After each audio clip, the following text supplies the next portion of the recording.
নিরপেক্ষ venue, level playing field যখন তৈরি হয়েছে, খেলা তো দূরের কথা, 55,000 বর্গ মাইলের সীমানার মধ্যে তোমরা কেউ না। মাঠে লড়ব, প্রয়োজনে জীবন দিব, শাহাদাতের রক্ত বইবে, শহীদ ঈদগাহের মাঠে আমাদের কল্লা পড়ে থাকবে, সীমান্ত ছেড়ে পালাবো না ইনশাআল্লাহুল আজিজ।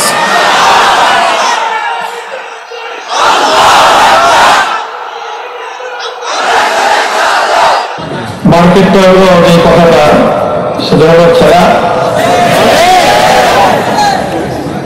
খেলার কথা বলতেন ওনারা।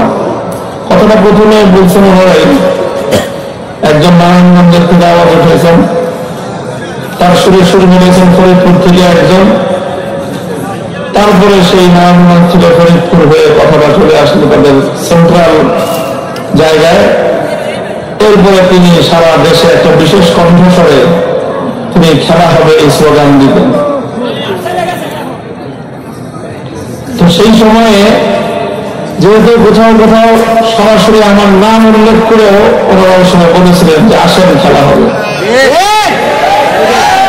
তো সেই সময় আমি একটা কথা বলতাম যে খেলা তো হবে, তবে খেলারও কিছু নিয়ম আছে। আলহামদুলিল্লাহ আমরা খেলার সেই নিয়ম মেনেই খেলতে চাই।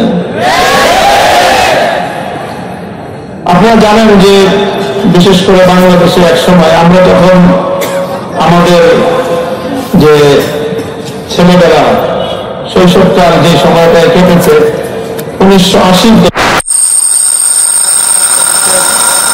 এই সব ছেলেপেলেরাই এই বয়সের শৈশব শিশু কিশোররা তখন ফুটবল খেলতো বেশি। এরপরে তো এক সময় আসলো যে খেলার ধরন পরিবর্তন হয়ে গেল। তো সেই ফুটবল খেলার আমরাও আমাদের শৈশবকালে আমরাও খেলাধুলা করেছি, এবং আন্তর্জাতিক পর্যায়ে ফুটবল খেলা হয়। তো ফুটবল খেলারও একটা সিস্টেম আছে, একটা নিয়ম আছে, আছে কিনা? দুইটা পক্ষ থাকে, এক এক পক্ষে আন্তর্জাতিক যে মানদণ্ড সেই অনুযায়ী 11 জন করে খেলোয়াড় থাকে। এই 11 জন, অপর পক্ষে 11 জন তারা খেলে, মধ্যখানে একজন রেফারি থাকে এবং সেই রেফারির সহযোগী থাকে 2 জন। এই সব মিলিয়ে একটা খেলার আয়োজন হয়। তো এক পক্ষ আরেক পক্ষকে প্রতিযোগিতামূলকভাবে পরাস্ত করতে চায়। পরাস্ত করতে যে চায়, পরাস্ত করার উপায় কি? গোল পোস্টের মধ্যে বল ঢুকাইতে হবে, কথা ঠিক কিনা? তো গোল পোস্টের মধ্যে বল ঢুকাইলে গোল হবে এবং যারা বেশি গোল দিতে পারবে তারাই বিজয়ী হবে। তো গোল পোস্টের মধ্যে যে বল ঢুকানোর জন্য 11 জন প্লেয়ার যে খেলে, সবাই কিন্তু এক পজিশনে খেলে না, কথা ঠিক কিনা? এখানে কেউ থাকে গোলকিপার, গোলরক্ষক যাকে বলা হয়। কিছু খেলোয়াড় থাকেন যারা ডিফেন্স পজিশনে খেলেন, যাদের মূল লক্ষ্য থাকে প্রতিপক্ষের আক্রমণ রক্ষা ঠেকানো। কিছু খেলোয়াড় থাকেন যারা মধ্য মাঠে খেলেন, যাদের উদ্দেশ্য, যাদের খেলার কৌশল থাকে পূর্ণ মাঠটাকে নিজেদের নিয়ন্ত্রণে রাখা। আর 1 জন কি 2 জন খেলোয়াড় থাকেন যাদেরকে প্রচলিত পরিভাষায় বলে স্ট্রাইকার, যারা প্রতিপক্ষের গোল মুখে বল ঢুকানোর জন্য সবচেয়ে বেশি তৎপর থাকেন এবং ওখান দিয়ে ঘুরঘুর করতে থাকেন যে কখন সুযোগ পাবেন আর প্রতিপক্ষের গোল পোস্টে বল ঢুকাইবেন। তো গোল দেওয়ার জন্য তো শুধু স্ট্রাইকারই চেষ্টা করে বেশি।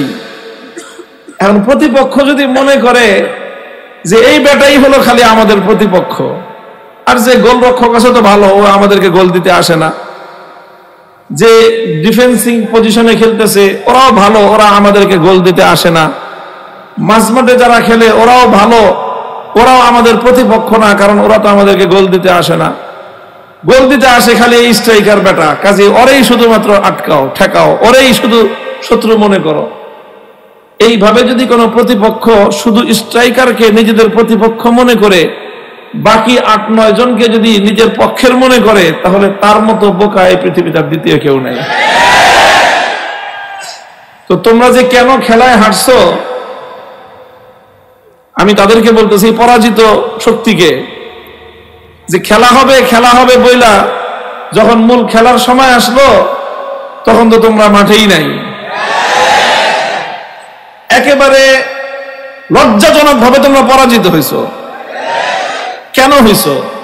তোমাদের লজ্জাজনক পরাজয়ের মূল কারণ হলো তোমরা তোমাদের প্রতিপক্ষের 11 জন খেলোয়াড়ের মধ্যে শুধুমাত্র 1 জন আর 2 জনকেই প্রতিপক্ষ মনে করেছো, আর মনে করছো বাকি 9 জন তোমাদের পক্ষে। না, আমরা 11 জনই তোমাদের বিপক্ষে ছিলাম। তবে সবাই হয়তো আমার মতো স্ট্রাইকিং পজিশনে নেমে তোমার বিরুদ্ধে কথা বলে নাই।